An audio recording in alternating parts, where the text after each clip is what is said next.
Hey guys, welcome back. It's Ripe again, back with more Entitled People and Neighbors from Hell stories. And the title story starts like this. My family moved into a new house and had been so busy that we never ended up meeting the neighbors at the time of this story. What I did not know was the lady living next door was a huge Karen with an ego and entitlement bigger than the entire neighborhood. I don't think anything could have solidified her as more of a Karen than our encounter with her. We had to do a pretty big shopping trip to the grocery store since the new place had pretty much nothing. My husband had to work though, so it was left to me and my 12-year-old son to get everything done. I honestly had no idea stocking a kitchen from nothing would take so long or be so expensive. By the time we got home, we were both exhausted and things still had to be unpacked and put away. I told my son that all he had to do was help get everything into the kitchen and I would do the rest from there. It was working as a pretty good system, so I could just unpack and put things away while having the rest brought to me. I was so focused that I didn't even notice the bags stopped coming in or that my son had disappeared. It was not until I heard a yell and then the front door slam loudly that I came running to see what had happened. My son was at the door looking very angry and I could hear a woman yelling outside. I was going to open the door and see what happened, but my son stopped me from opening it. "Son, don't open it. That lady is crazy and tried to get into our house." "Me? Are you okay? Did she do anything to you?" "She just started yelling that it was her house and she was my actual mom. That you were just pretending and to let her in." I did not know what to do because she was just starting to push her way in, so I slammed the door and locked it. "Me, you did the right thing." I could hear Karen right outside of my door screaming that she had called the police and was going to have me arrested. "Me, if anything is still in the trunk, leave it for now. We'll deal with it after the police comes and get her away from us." Looking back, I wish that I worded things differently or told my son to just go into his room and unpack. I just assumed that he would have done that while I went back to the kitchen and continued to put things away. That when the police came, my doorbell would ring and I would handle things from there. What I did not know was that my son was standing near the front door and looking out the peephole for when the police arrived. When they got to the house, he opened the front door before the police got to the porch and Karen took that as her opportunity to move in. I started moving once I heard the front door open and saw that when my son did not move out of her way, she slapped him across the face. I was furious and ready to pounce on her and claw her face off. The police also saw what she had done though and were able to beat me to getting to her. My son was in shock for a moment before running to me to hide. I could already see his face starting to swell where she slapped it and a cut from where a ring she was wearing connected. I held him close and wanted so badly to yell as loud as I could at Karen and call her every nasty name in the book. The only thing stopping me was fear of scaring my son and not wanting me getting arrested. Karen meanwhile had no issues being loud and complaining to the cops. "Karen, it was self-defense. That little brat broke into my house and was trying to steal from me. You should be arresting him and locking him up for the rest of his life." "Son, I did not steal anything, Mom. I swear." "Me, I know you didn't, son. Let me just handle this. We really had not unpacked much since we just got here, and the one benefit of that was the papers were just sitting on the dining room table. These papers included the mortgage we signed, the deed with me and my husband's name on it, official dates and a bunch of other irrelevant stuff. I showed it to the officers and explained that we had just moved in and I had no idea who this lady even was. "Police, were you the previous owner? Did you not know this house was being sold?" "Karen, no, I owned the house right next door, but nobody was living in this house, so I thought it would be nice to have another one. I want to claim squatter rights or whatever it's called and make her leave right now." "Police? Ma'am, that's not what squatter rights are, and they own this house. You cannot just call the police claiming people broke in when this is not even your property. And now I need to ask you if you want to press charges for her hitting your son." "Me? Absolutely. Karen, you cannot arrest me for trying to keep the neighborhood safe." Shocker to Karen, they most certainly can. She got arrested for assaulting my son, and I wanted a restraining order to make sure that it didn't happen again. I knew that a first offense for this would not land her in jail or something, and I wanted to make sure that my family was simply safe. That's not exactly what ended up happening though, because this was not Karen's first problem with the police. That was her third call to police for something that she knew was a lie in order to try and use the police department to get what she wanted. More so, this was the second time that she had gotten physical with somebody and had charges pressed against her for assault. Instead of just being given a slap on the wrist, she was given a year-long prison sentence. You can imagine me trying to explain to my husband later that day how we finally met one of our neighbors and it ended with her being arrested. The good news is that over that next week or so, we met most of the the other neighbors and they all seem pretty normal. I did not want to ask them about Karen just because I was new and I didn't want the title of the neighborhood gossip or anything like that. My son also got checked out and he was fine, just a little shaken up. The good thing with kids is they tend to be able to bounce back pretty quickly from things. That same night, his focus was totally swapped to what color he wanted to paint his new room and wondering if his new school would be bigger than his old one. If Karen does get out of jail and move back in next door, we are gonna be careful. I already got a restraining order in place for when it happens, but I hope that I will never need to get it enforced. That she learned her lesson and at the very least stay away from my family. And yeah, Ripe Stars, I truly hope that I will never get a neighbor like this. To be fair though, there's really only one possibility of getting a new neighbor still, because the house on the right to us is still empty, so people could either randomly move in, aka rent the house, or someone could buy it. So let's see what happens, but I really hope for the best. Either way, if you enjoyed the story so far, please don't forget to like the video and post a comment if you want to support me. Thank you so much. And the next one is titled, Neighbor Sets My Guide Dog on Fire, Insists I'm faking blindness to get social welfare and wants me kicked out of the neighborhood. People love to act like they know everything about my disability without even actually talking to me. Due to my history with people and to avoid any problems, I'm going to start this story explaining a little bit about myself. So for starters, I am blind, and that does not mean that I see total darkness like some people think it means. There is a huge spectrum that falls under legal blindness. For me, I can make out some shapes and colors, but that's about it. I need to read using Braille and I have a guide dog for the simple reason of needing one. And for those people thinking, oh, he cannot be blind, he's typing out this story. I know how to use a keyboard and there are many programs available for help. Out in the real world, people cannot get a little internet blurb explaining my blindness to them. Others simply don't care because they are just going to hate me for being disabled. One of these people is my neighbor Jim. Now, Jim can be described simply as a piece of crap that I would find an insult for my shoe to even step in. He has randomly decided that I'm not blind and constantly tries to find aha moments to prove it. One of them was when I was in the yard playing fetch with my dog. He did not need to guide me since I was in my yard and not moving around. While he is a working dog, that does not mean that he never gets time off to be a normal dog. Anyway, I have enough visibility to see the blob of him running towards me and then feeling to grab the frisbee away from him. That was when Jim decided to make himself known. Jim, I knew that you were not really blind. You could see the dog in front of you handing you the frisbee. Jim, I told you before that I'm legally blind. That does not mean though that I only see nothing.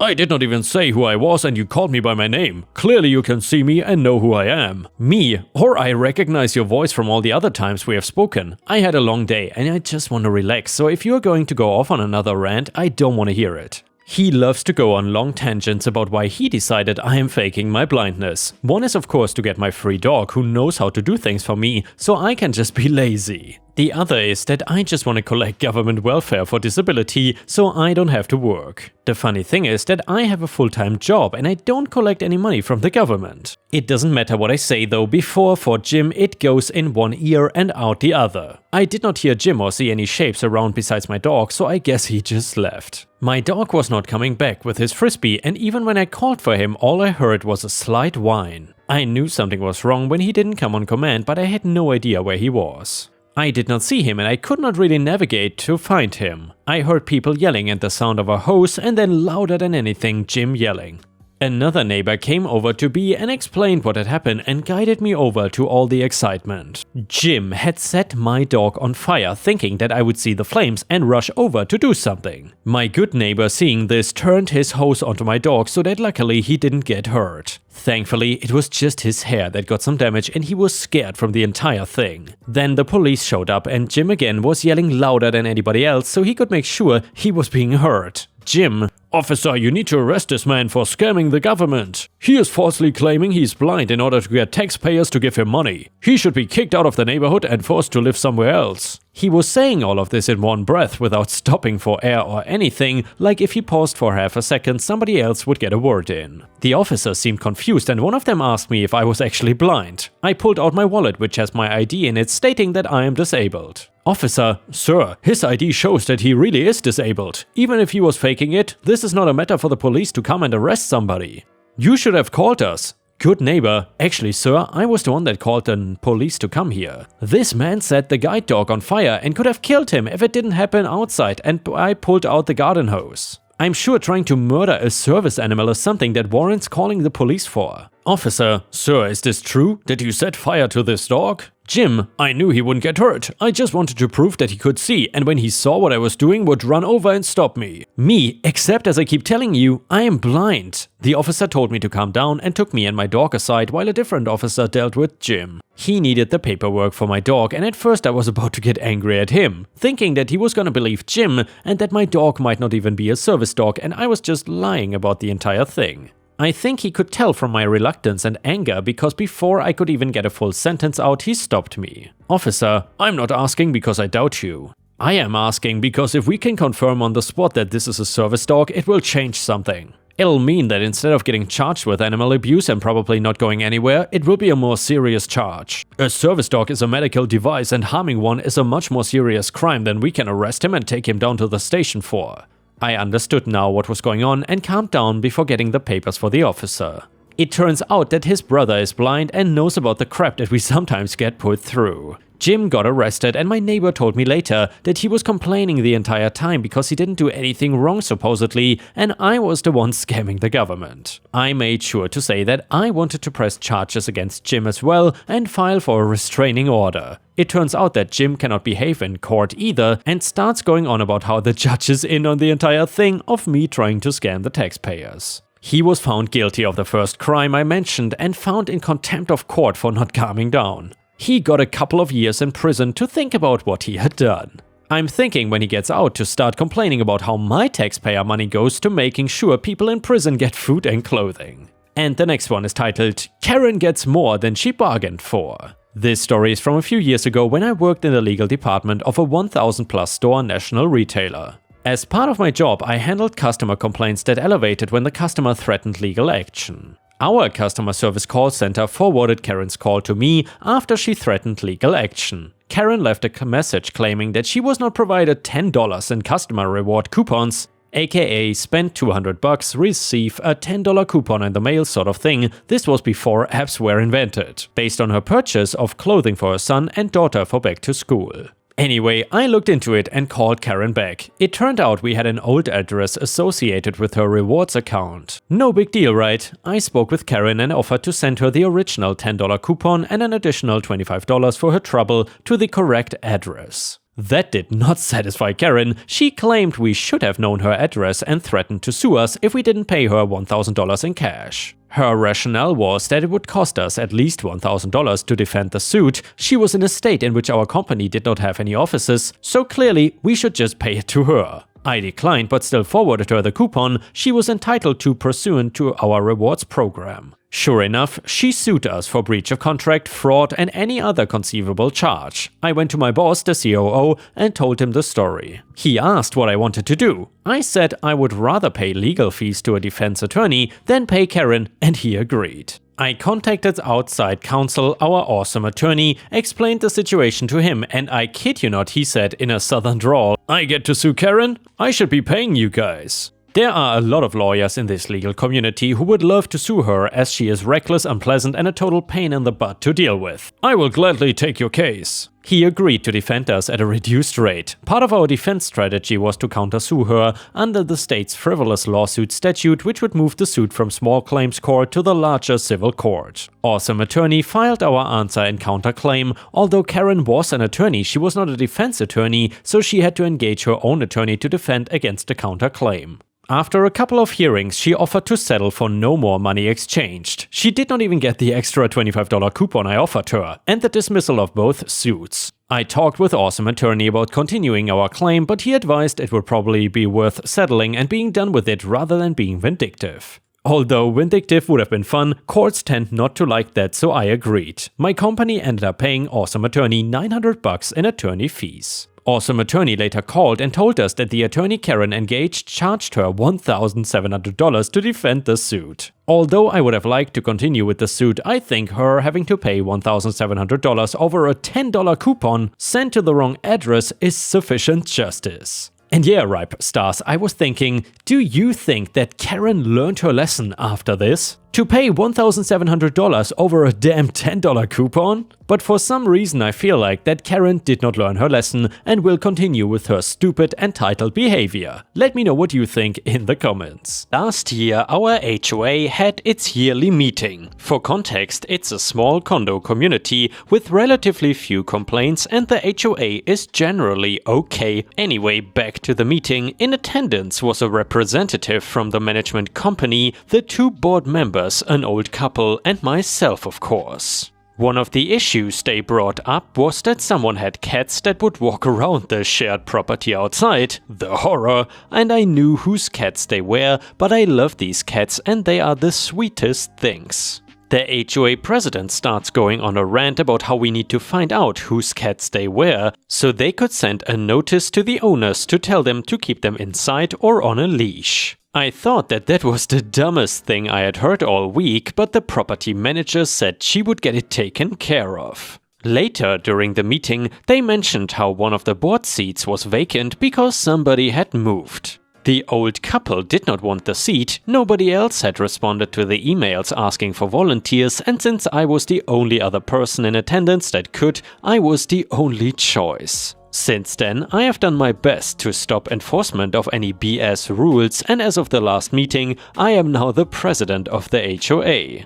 The best part? The property manager conveniently forgot to follow up on the cat situation. And yeah guys, essentially that sounds to me like a deal with the devil, becoming the devil yourself by becoming the HOA president. Anyway, I guess in this case it worked out. The next one is a multi-update HOA story and it is titled How I Took the HOA to Court and Won. Hey, sorry this is so long, I'm turning to Reddit because I and my neighbors really need some insight. I moved into my community 5 years ago in Arizona and we were actually very pleased with our HOA. About 2 years ago, the HOA board decided to switch management companies and it was the worst decision ever. They hired crappy landscaping companies, we had water leaks in our grassy areas, the community was dirty, etc. So we decided to get involved and started participating to the meetings, offered help and more. But it turns out that one of the HOA board members, we will call her Lisa, is also an employee of the management company and therefore approves expenses that are submitted by them. I guess they need 3 votes out of 5 and she is always one of 3. To me this is a huge conflict of interest and I don't know if it is legal, but this is not even the worst part.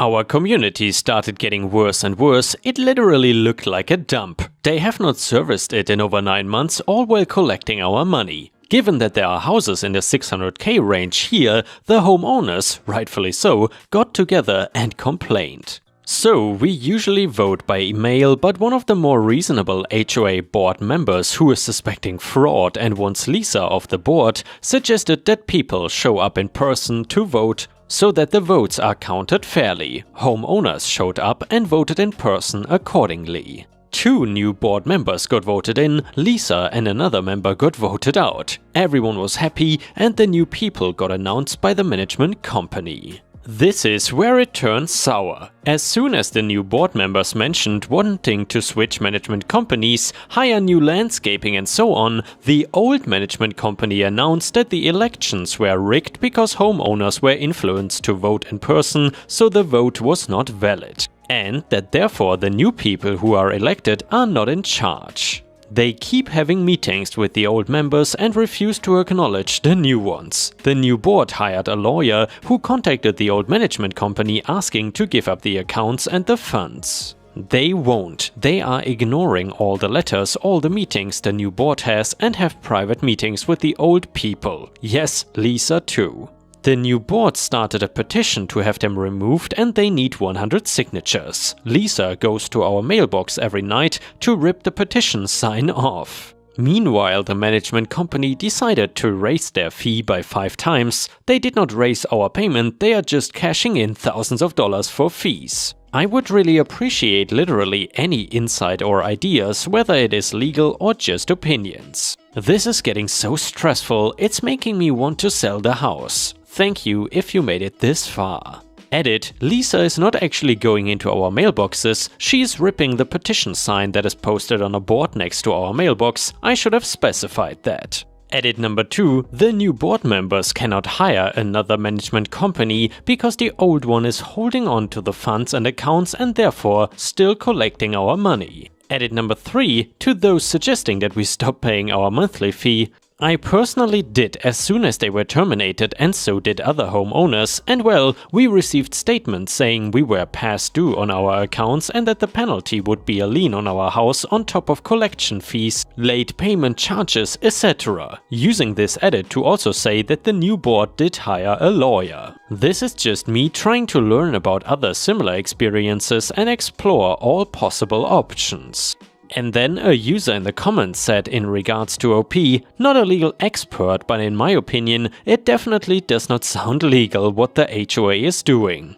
Especially when you hired an attorney to represent your side and the management company is refusing to cooperate. The ripping down of the petition sign-up sounds illegal as hell as well. Here is hoping that you find some answers and get rid of all the corrupt folks involved. And then another user said, I'm wondering if there is not embezzlement they are also covering up. They have to know that they will eventually lose and are crossing a line, aka refusing to honor legal proceedings. The only possible reason I can imagine for this is to buy time to cover the theft. And now guys, we will read the update to the story, and it says, last time I did not mention that there is another member of the old board who was voted out. I will call him Rob, who has been in charge for 10 years. It is my belief that he used our community money for personal use on many different occasions. For example, he said that he purchased some chairs for our parties and meetings that he keeps in a storage unit. No one has ever seen these chairs as we hold our meetings at the community park that has tables and benches already. Funnily enough, he recently suggested that we bring our own chair next time. Each time we asked the management company to provide proof of payment or invoices for more reckless expenditures, 17k in landscaping extras, and they never did. They usually take $1,500 monthly as their fee. In May, they took 9k, and when the new board asked why they charged 9k, they replied by saying that that is the termination fee. Except they then refused to be terminated and didn't give up the accounts or keys etc, but still took the money. I left off saying that the new HOA board members, one especially, I will call her Bridget, started a petition where 100 signatures needed to be collected in order to call a special meeting and get the self-claimed board members forcibly removed. I guess there is an HOA policy where if some HOA board members don't agree with the election results, this meeting is then necessary to have them removed. Despite Lisa going to the mailbox every night, sometimes twice a day, to remove our petition signs, we managed to collect the 100 signatures and will have the meeting next week. Bridget, who hired a lawyer, also filed a complaint with our state superior court. I later found out that this community management company already had 17 civil lawsuits filed against them by other communities, and ours is the 18th. My thoughts: I think Rob and Lisa are in on this and personally benefited from taking our money for 10 plus years. I believe the management company does not want to give up the accounts because it would expose their fraud. Does anyone know how long these lawsuits take? I hope to be back with one final update soon. This all started as a rant, but I think that people should know about all the little ways these HOA people use to scam entire communities of people who maybe are too busy to even question them. And then a user in the comments said, make sure to ask lawyers if they can file an immediate injunction to stop the collection of dues, fines and lien processing while this goes on. Also seeing if they can file to freeze the HOA funds held by management while litigation begins. And don't forget to include lawyer fees, damages and back payment in your judgment. Buckle up as lawsuits drag on, but it can be fun to fight the fight. Another person then said, whenever a board or management company refuses to show financial information, there is a guarantee, which is a law in most US states, that there is fraud and/or embezzlement.